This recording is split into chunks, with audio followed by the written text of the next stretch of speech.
We get an FAA that's a total disaster. I mean, DEI may have had a thing or two to do with it, right? We've talked about that here. But it's also the reality that we just haven't been feeding enough new people into the FAA that are qualified. I mean, that may be DEI, but nobody is coming in that can actually do these jobs. And now, big story out of Newark. I was in it myself, you guys. Remember I was flying down to Savannah and I was supposed to leave that afternoon and my flight had been rearranged. And then I spent like 7 hours at the Newark, New Jersey airport, just where you want to hang, right? Lovely. I did have my son with me, so that was an added bonus. But it was in part because they couldn't get flights out. A lot of the flights that would have otherwise been going to Savannah, Georgia, that United would have been flying, were being canceled. Flight after flight after flight after flight, because I didn't know it at the time. A 90-second outage had happened at Newark Airport. 90 seconds where air traffic control had no idea what was going on in the skies. They couldn't see anything. And you know what's really scary? The backup system failed too. Sean Duffy, all over it. I'll give him credit for this. Because where was Pete Buttigieg? Remember when the train derailed and the whole town out there in the Midwest was suffering and Pete Buttigieg wouldn't even bother to show up? Sean Duffy's always on the scene. You got to give him credit for that. This entire administration, super transparent. Anyway, Sean went on with Laura Ingraham last night and talked about this. And he's like, look, we got old infrastructure. Thank you very much, Biden. 30, 40-year-old infrastructure and nobody bothered to update. Not to mention we need better, newer people at the FAA that are not DEI candidates that really can do the job. Here he is with Laura. Listen in. Let's talk about what happens. We have really old infrastructure in America. It hasn't been updated in the last 30, 40 years. This should have been dealt with in the last administration. They did nothing. So the primary communication line went down. The backup line didn't fire. And so for 30 seconds, we lost contact with air traffic control. That's a big problem. It is.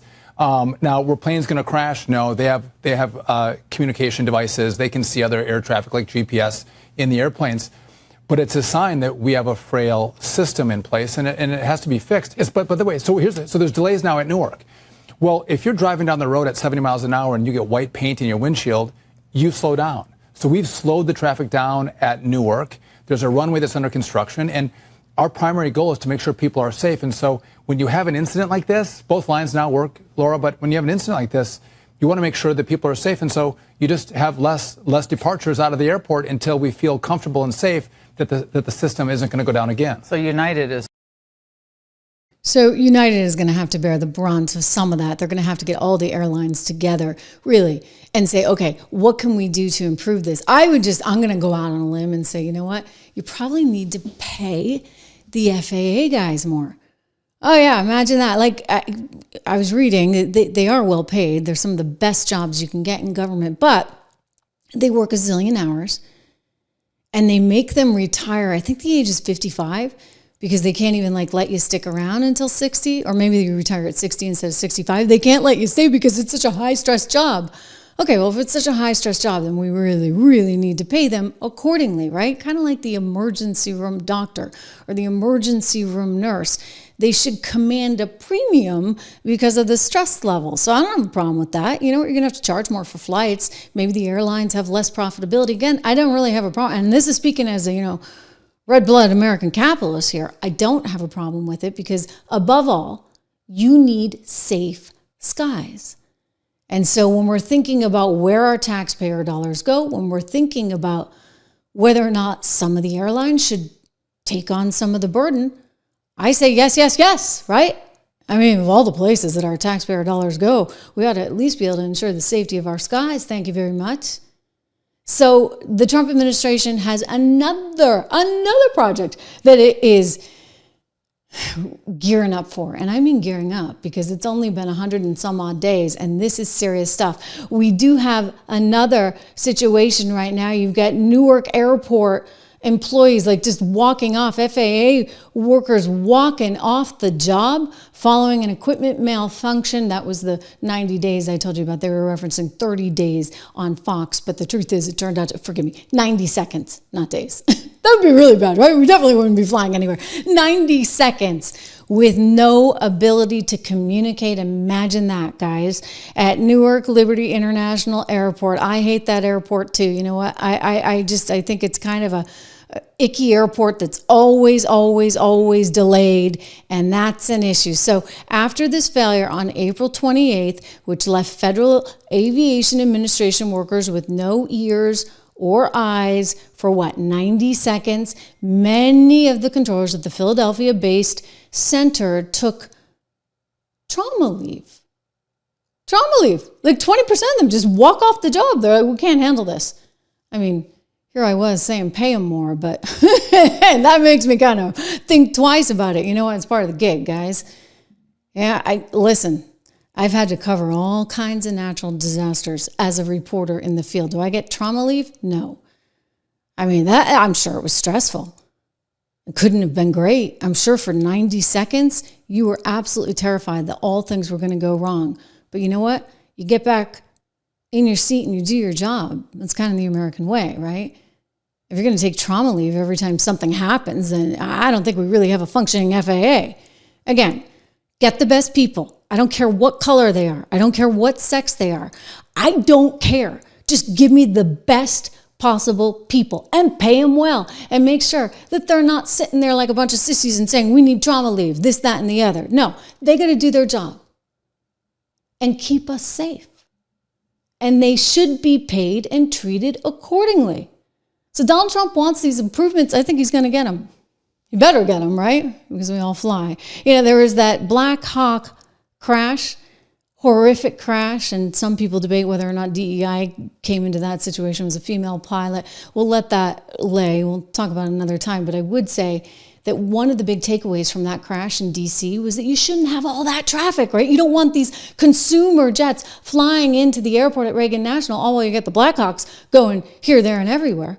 One of the questions people are asking now is, why is it that a military Army Black Hawk was actually flying a quote-unquote VIP person? And who the heck was that VIP?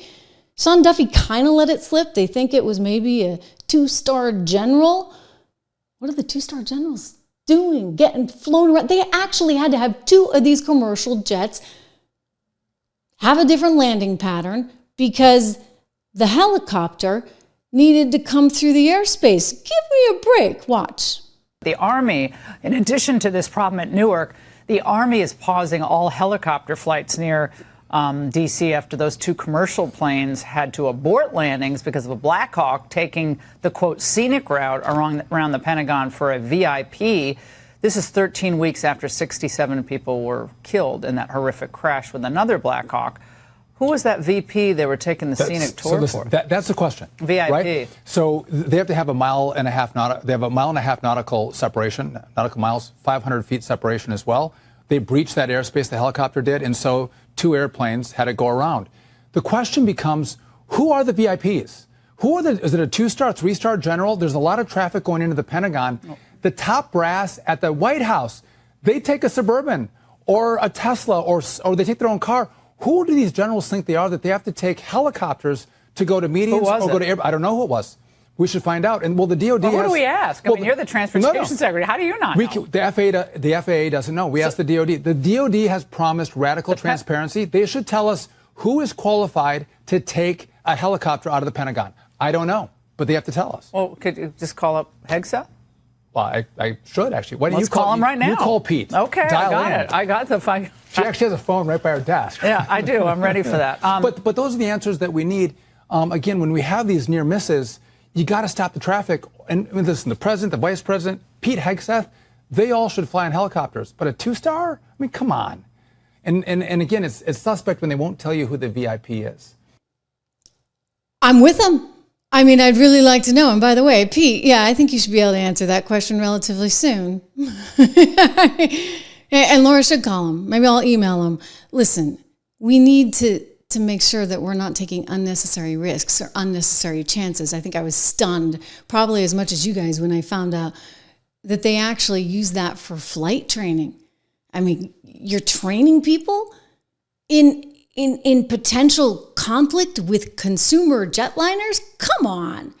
We got to be able to do better than that. And we're flying these 2-star, 3-star generals around. If it was a general, we don't know who the VIP was. We don't know. And that information should come out.